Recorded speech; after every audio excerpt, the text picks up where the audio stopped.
দিচ্ছেন যেন ওইগুলো পুরো বাংলাদেশের মানুষের সামনে তুলে ধরতে পারেন। আমি প্রথমেই তাদেরকে একটু পরিচয় করিয়ে দিতে চাই, যেহেতু তারা আজকে কথা বলছেন না, কারণ আপনারা অনেকক্ষণ ধরে অপেক্ষা করছেন, কষ্ট করছেন। আমার একদম বাম পাশে রয়েছে সাদিয়া ফারজানা দিনা, আপনাকে একটু হাত দেখানোর জন্য অনুরোধ করছি। আমাদের ওনার বাসা রংপুরে, উনি আমাদের যুগ্ম মুখ্য সংগঠক। তার পাশে রয়েছেন ডাক্তার মাহমুদা মিতু, তিনি একজন ডাক্তার এবং তিনি তার পরিবার পেশা ছেড়ে মানুষের জন্য কাজ করার জন্য এনসিপিতে এসেছেন। আপনার বাসা হচ্ছে বরিশালে। আমার বাম পাশেই রয়েছে জিয়াদুর রহমান দিবস, ঢাকা বিশ্ববিদ্যালয়ের শিক্ষার্থী, আমাদের আহ্বায়ক কমিটিতে সদস্য হিসেবে আছে, কেন্দ্রীয় কমিটিতে। দিবসের বাসা গাইবান্ধা, আমার বন্ধু। ডান পাশে রয়েছে আমাদের সোহাগ ভাই, তিনি আমাদের সংগঠক হিসেবে কাজ করছেন, ভাইয়ের বাসা গাইবান্ধা। গাইবান্ধাতে আমাদের দুইজন কেন্দ্রীয় কমিটির আছেন। আমার ডান পাশে রয়েছে আসাদুল্লাহ গালিব, গালিবের বাসা রংপুরে। গালিব আমাদের সিলেট অঞ্চলে যে আন্দোলন হয়েছিল সেখানে নেতৃত্ব দিয়েছে, শাহজালাল বিজ্ঞান ও প্রযুক্তি বিশ্ববিদ্যালয়ের শিক্ষার্থী ছিল। আমরা বিগত 5 দিন ধরে এই উত্তরবঙ্গের উত্তরাঞ্চলের বিভিন্ন জেলার প্রত্যেকটি উপজেলায় ঘুরছি। আমরা বিশ্বাস করি আগামীর বাংলাদেশে যে রাজনীতি হবে, এই রাজনীতি হতে হবে গণমানুষের। এই রাজনীতিতে নেতার কাছে জনগণ যাবে না, বরং জনগণের কাছে নেতাকে যেতে হবে। এই রাজনীতি হতে হবে ওই রাজনীতি, যেই রাজনীতিতে নেতারা কথা বলবে কেন আমার ফুলছড়ির যে জনগণ, এই জনগণের উন্নয়ন বাজেটের টাকা নেতারা লুটপাট করে খেয়েছে। এই রাজনীতি হবে সেই রাজনীতি, সেই রাজনীতিতে আমার ফুলছড়ির জনগণ দিনের পর দিন একটা ভালো হাসপাতালের জন্য যেভাবে জীবন হারিয়েছে, সেই জীবন হারানোর কথা বলবে। এই ফুলছড়ির চরে আমার যে ভাই বোনেরা, মা বাবারা বসবাস করে, বছরের পর বছর ধরে এমনকি হাসপাতালে আসতে আসতে অনেকের জীবন হারাতে হয়েছে।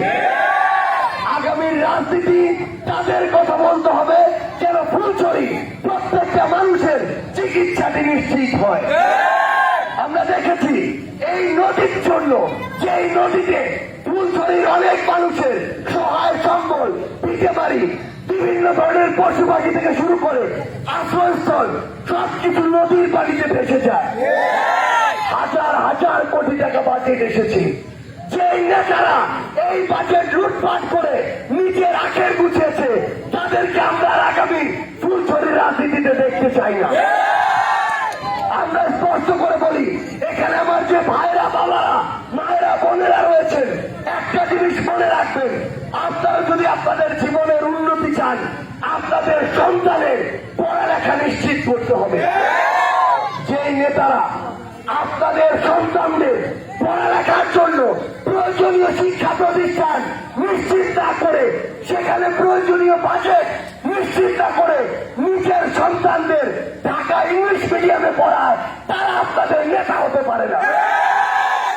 আমরা এ পর্যন্ত যতগুলো উপজেলায় গিয়েছি, ফুলছড়ির মতো এমন দুর্দশাগ্রস্ত, এত রাস্তাঘাট খারাপ, হাসপাতাল খারাপ, শিক্ষার অবস্থা খারাপ, এমন উপজেলা একটাও দেখতে পাইনি।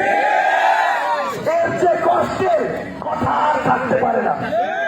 আমরা যখন দেখি এখানকার গণমানুষের সাথে কথা বলি, ফুলছড়ি আর ঢাকাটা মিলে একটা আসন, আমরা দেখি উন্নয়নের বেশিরভাগ জিনিস শুধু একটা উপজেলায় যায়। বাংলাদেশ থেকে এই উত্তরবঙ্গ বৈষম্যের শিকার হয়েছে। উত্তরবঙ্গের মধ্যে এই গাইবান্ধা বৈষম্যের শিকার হয়েছে। এই গাইবান্ধার মধ্যে সাগাটা ফুলছড়ি আসন বৈষম্যের শিকার হয়েছে। আবার সাগাটা ফুলছড়ি থেকে এই ফুলছড়ি বৈষম্যের শিকার হয়েছে। আগামীর বাংলাদেশে যারা ফুলছড়ি মানুষের জীবনের মান উন্নয়ন করবে, যারা চাঁদাবাজি করবে না, লুটপাট করবে না, মানুষকে ঠকিয়ে নিজেরা সিন্ডিকেট করে মানুষের যে হক, সেই হকগুলো নিজেরা ভোগ করবে না, যারা আগামীতে আপনাদের সন্তানের সুচিকিৎসার ব্যবস্থা করবে, পড়ালেখার ব্যবস্থা করবে, আইন শৃঙ্খলা রক্ষাকারী বাহিনীকে আপনার উপরে ক্ষমতার অপব্যবহার করবে না, তাদেরকে আগামীতে আপনাদের নেতা বানাতে হবে। অনেক নেতা হয়েছে, এখন আপনাদের নিজেদের নেতা দরকার। কথা কি বোঝা গেছে? অনেক নেতা দেখা গেছে, আগামীতে ফুল ছড়ি নিজেদের নেতা দরকার। আমরা চাই আপনাদের